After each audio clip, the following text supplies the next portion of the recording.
think I need a replacement body. Mine's rubbish. Oh, come on, that's not true. Your body is doing a great job of protecting you from infections. Doesn't feel like it. Go on, do us a favour and take a look inside me, would you, Nanobot? Oh, all right. I'll charge up the Heli-Tele bubble and get down to the size of an atom to investigate. Back in a jiffy. Heli-Tele bubble, ready for launch in 3, 2, 1. Gosh, it's getting hot as we approach the professor's skin. He's got quite a fever. Welcome to the immune system in action. Microbes like being at the body's normal temperature, 37 degrees Celsius. They don't like it when the body raises the temperature to help fight off infections. That's what happens when you have a fever. Even at this size, it's very difficult to get inside a human body. Skin is designed to be a tough, waterproof barrier that keeps foreign things out. That's why, if you have a cut or a graze, it's a good idea to wash and cover up so that infections can't sneak in. Let's try somewhere different. Setting coordinates for the ear. Oh, it tickles. Careful as you go. Don't bonk me on the stirrup. Even where there are holes, like your ears and nose, you'll find substances like mucus, earwax and hairs, all designed to trap particles and viruses. And the professor certainly has got hairy ears. Hold on. In 4 micrometers, bear right on the eustachian tube and merge with the throat. Travelling down the professor's lungs now. Left a bit. Oh!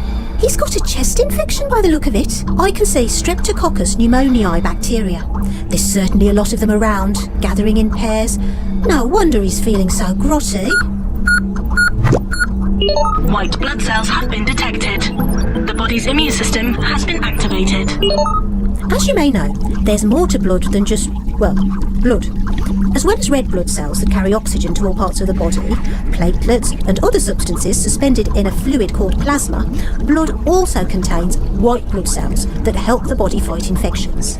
Look, here comes a lymphocyte. That's a type of white blood cell coming to the rescue. Some lymphocytes produce special proteins called antibodies, which attach to the surface of the harmful microbe, like a key in a lock, helping to destroy them. Different lymphocytes have different keys, so sometimes it takes a while for the human body to find the right match. But when it is found, the microbes are in trouble. Sometimes antibodies will cause the harmful microbes to burst open to prevent them from reproducing. What's going on in there, Nanobot? If I'm right, this lymphocyte is using its antibodies to alert the phagocytes. They're a different type of white blood cell. Yup, here they come. They're chasing the bacteria and are eating it. Incredible! Although I don't want them to think I'm a harmful bacteria. Time to go. I think we're being followed. The clever thing about the immune system is that once white blood cells have successfully defeated a bacteria, other cells, called memory cells, remain in the body. This way, if the same microbe appears again, the body has its defences ready. I do believe I'm feeling a little better, Nanobot. Thanks for giving me a checkup. Don't thank me. Thank those hard-working white blood cells.